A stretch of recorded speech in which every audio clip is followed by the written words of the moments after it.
All right, this is where we left off last time. Yes. Okay, this is where we left off last time for talking about plants and how plants are important. And we mentioned that most plants are edible and most plants are important for shelter and food, and that pollinators are vital to their success. They can be pollinated in several different ways. Bees, bats, moths, flies. Some of them are actually air pollinated, so the wind just blows the pollen and pollinates them that way. And then also dispersal of the seeds is important. The dispersal can take place by the wind, water, the animals, or the explosion. We mentioned how there's something called a touch me not, and if you touch it, it triggers a reaction that actually explodes the seeds outward. So sometimes it can be quite explosive in the way that the seeds get it. Do we have pictures of these? I think I have a video of it. Okay. Look right here. Well, no, this I think is the medicinal ones, but I think I do have a video of the explosion as well for dispersal.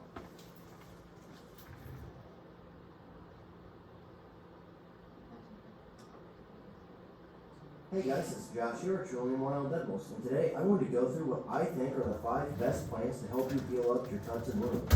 Now obviously there are a lot of different plants available that will help to heal up things like cuts and wounds and even bruises, but in this video, like I said, we're going to cover what I think are the 5 best. So without further ado, let's get right into it. Number 5 is boneset.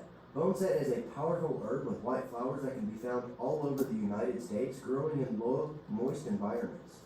This plant has long been used for teas and tinctures for colds and flus and even malaria.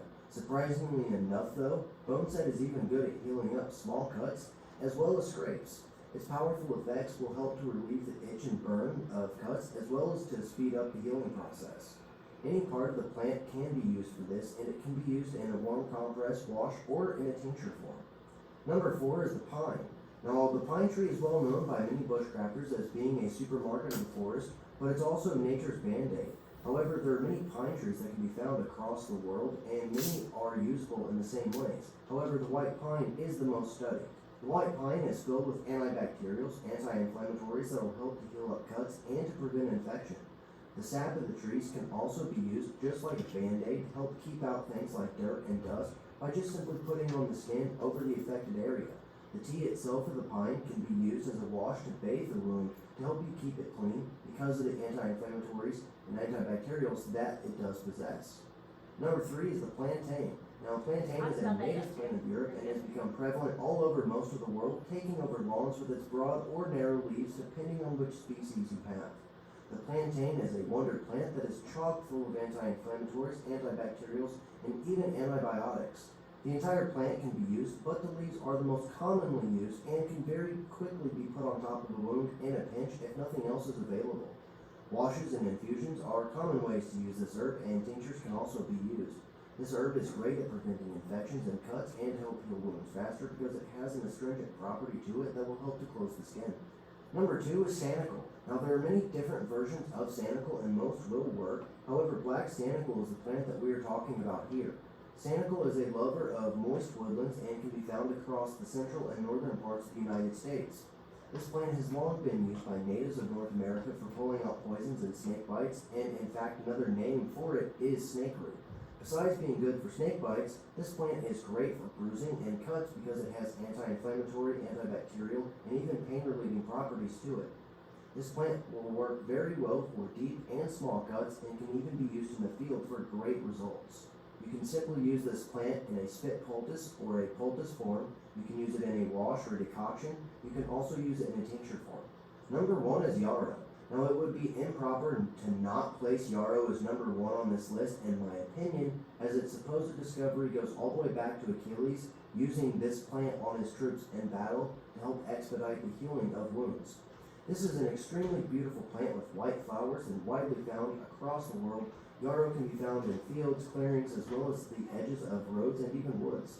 The entire plant can be used and it works wonders on healing deep cuts, but also to help remove pain.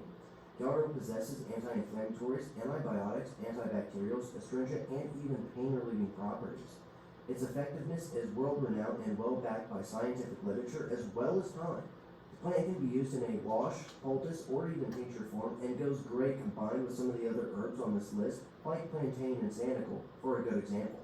Alright, so there's what I think are the 5 best plants for helping to heal cuts and wounds. Obviously, like I said before, these aren't all of them, but these are what I think are the best, and these are generally the ones that I always go back to whenever I do have a cut or a wound that I need to heal up. So I thank you guys for watching this video. I hope you enjoyed it, and I hope you learned just a little bit of something. If you want to learn more about edible or medicinal plants, Stop there.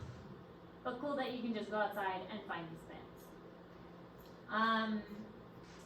This is talking about dispersal and how the different seeds travel. So we have wind, so milkweed. Have you ever pulled open the milkweed pods and just released them? So much fun. I like doing that. Dandelion and then the maples. By animals, we've got the beggar ticks, the sandburrs, blackberries. These you would obviously, any kind of fruit you eat, and then the animals basically release them through the feces. By water, these are dropped into the water, and then the water disperses them when it floats away on the water current. And then these are the ones that are by bursting. Violets and then witch hazel, they burst and they kind of flow out. And then humans, of course, are going to distribute these kinds.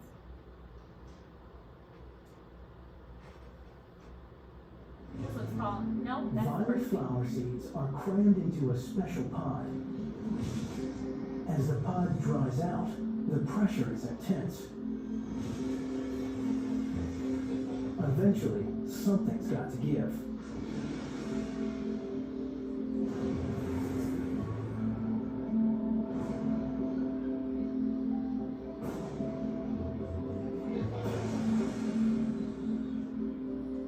Touch-me-nots are even more highly sprung. The slightest contact triggers a chain reaction. Seeds light up the sky like a fireworks display.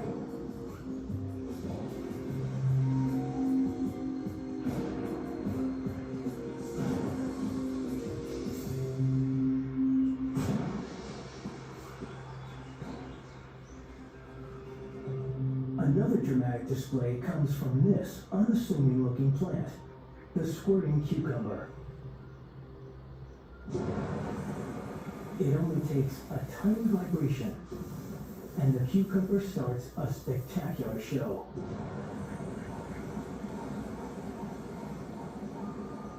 Seeds disappear into the distance like rockets.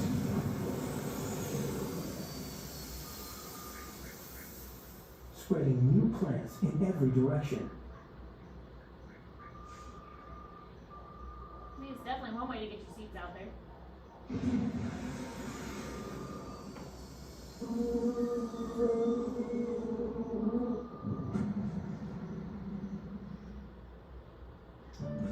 I mean, and it makes sense for a plant to do that because you don't want your baby plants to be right next to you because then it would eat up your resources. So you do want your plants to be further away from where you are.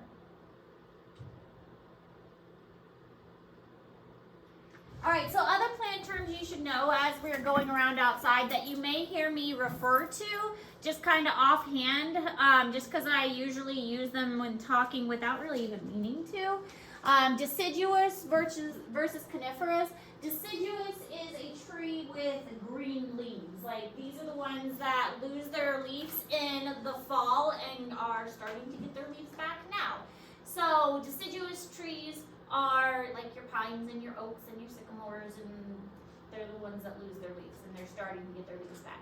Coniferous are the cone trees, so these are your evergreen trees, like your Christmas trees.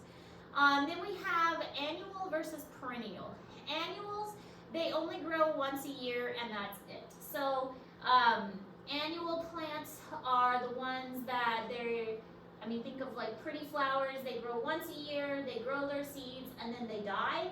But they have seeds left over from year to year that the seeds can regrow.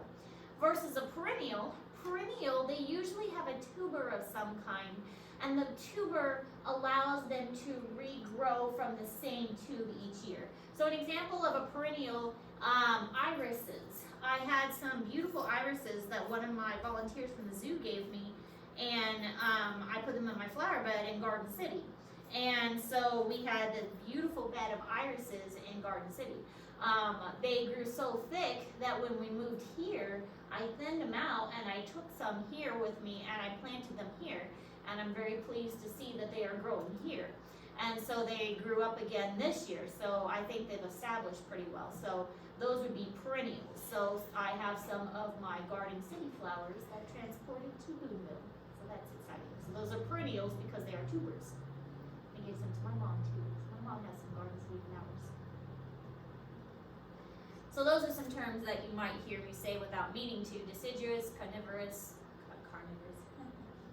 There are carnivorous plants, don't get me wrong. I used to have a Venus flytrap.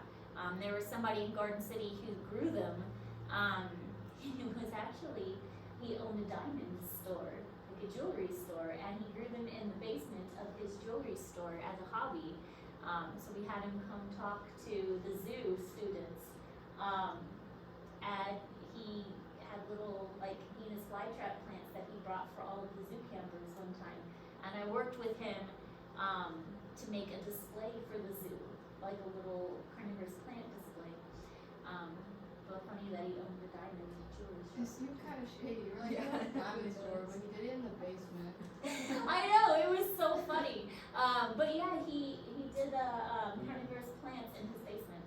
And he came and he talked to the zoo campers about carnivorous plants. He was quite the character. He was kind of but yeah, he had his name was Gary Gibson, and he had Gibson Diamond Jewelry on Main Street in Garden City. And in his basement, he grew, because it was like he really had a passion for him, and he helped me design a display. And it's still there. The random things I tell you in class. Anyway. But there are carnivorous plants, but I meant to say conifers for cones, not Well, I was trying to see if it was loud. I look Anyway. over there and we could just. Alright, so there are some plants that I have put in Google Classroom on the, I believe it's on your field guide list. There's a list on the field guide that you would be responsible for knowing, and the ones that I point out as we are out and about. We, as a class, are going to pick one that we want to sample in our field, and that's one we'll kind of check out when we go over there. We're going to mark off the field today. We'll go over there, and what today's goal is to mark it off and kind of measure it out. I have not been able to find a measuring tape yet. I haven't honestly had a whole lot of time to look because it's been a little busy. But we're here in a moment. We'll look around in the closet, and I might be in this cabinet too. So we'll look around for the measuring tape, and then we'll go across to mark off the field. And I'm not sure how big. We'll have to see like how big. If we could do 100 meters, that would be ideal. But if we could only do 50 meters, that would be fine too. So the goal is to mark it off today. That way we can sample it next week. But while we're out there, we need to get an idea of what plants are out there so that we can pick as a group which ones we're sampling. And if we want to sample more than one, that's fine. Like if each person wants to sample a different plant, that's okay. Or if we just want to sample one, that's fine too, but I think it might be fun if we sample more than one so we can get an idea of what kind of plants are over there. But the idea is to try out the quadrant plot sampling next week. If we can't find a hoop, that's okay. All we need to do, we can just use the meter sticks that we have and lay out a meter. We can lay out a meter square to use that instead. So, any questions about plants?